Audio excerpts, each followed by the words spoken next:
In this video, we're going to be talking about the relationship between pressure and volume and how to do pressure-volume calculations.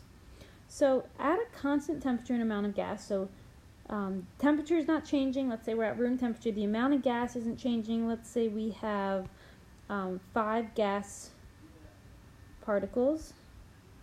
The only thing that has changed is our volume.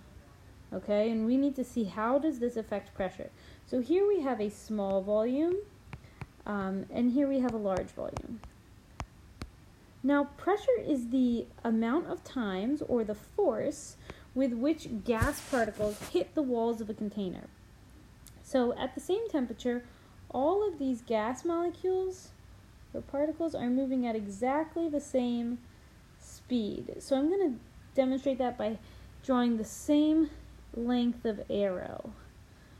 So they should be just about the same arrow length. And I want you to notice that in our small volume, when we have a small volume, the gas particles are hitting the walls much more frequently because they're closer to the walls. So they collide way more frequently with the walls than they do in the larger volume. So when we have a small volume, we have a large pressure. And when we have a large volume, we have a small pressure because it takes a lot more time for those gas particles to hit the walls. And again, when gas particles collide with the walls, that's what causes the pressure. So this is the example problem from the worksheet. 2 liters of a gas is at 740 millimeters of mercury. What is the volume at 760 millimeters of mercury? So in this problem, we're given 2 liters of gas, 740 millimeters of mercury. We're asked for what the volume is, and we're given 760 millimeters of mercury. So initially our volume is 2.00 liters, and our initial pressure is 740.0 millimeters of mercury.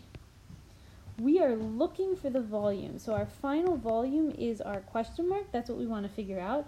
And we are given our second pressure of 760 millimeters of mercury. So this is what we have so far.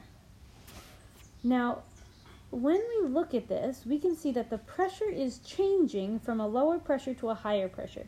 So we are changing from a smaller pressure to a larger pressure. So we're going to assume that our volume will change from a big volume, 2 liters, to a smaller volume. So, to set this up, we start with our volume because we want to end with liters. So we're starting with liters, and then we're going to multiply it by a relationship between our 2 pressures in order to get our final volume, which will also be in liters. So in order to figure out does P1 or P2 go on top, let's look back at this picture. We are starting with a larger volume and going to a smaller volume.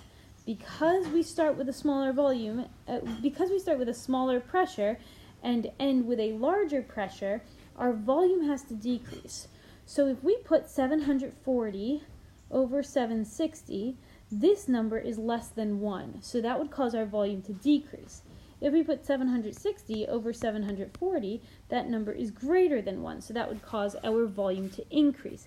And again, since the pressure is increasing,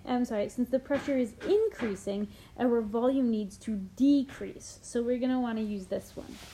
So we have 740.0 mmHg divided by our 760.0 mmHg. And the way to check your answer is once you plug this in, we know for a fact volume must be smaller. It has to get smaller in order for our pressure to increase. So if this number here is a bigger number than 2 liters, you know that you need to flip this fraction.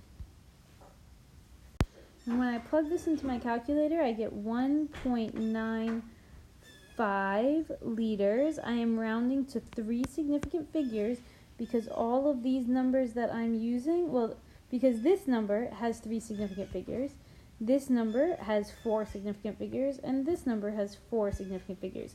So I need to round to the lowest number of significant figures. So in this case, that would be 3. Go ahead and try and complete the rest of this worksheet. Make sure that you indicate whether or not the volume of pressure should be bigger or smaller. And again, the relationship is if you start with a small volume and go to a larger volume, then pressure should decrease. And if you start with a small pressure and go to a large pressure, then volume should decrease. So it has this inverse relationship between pressure and volume.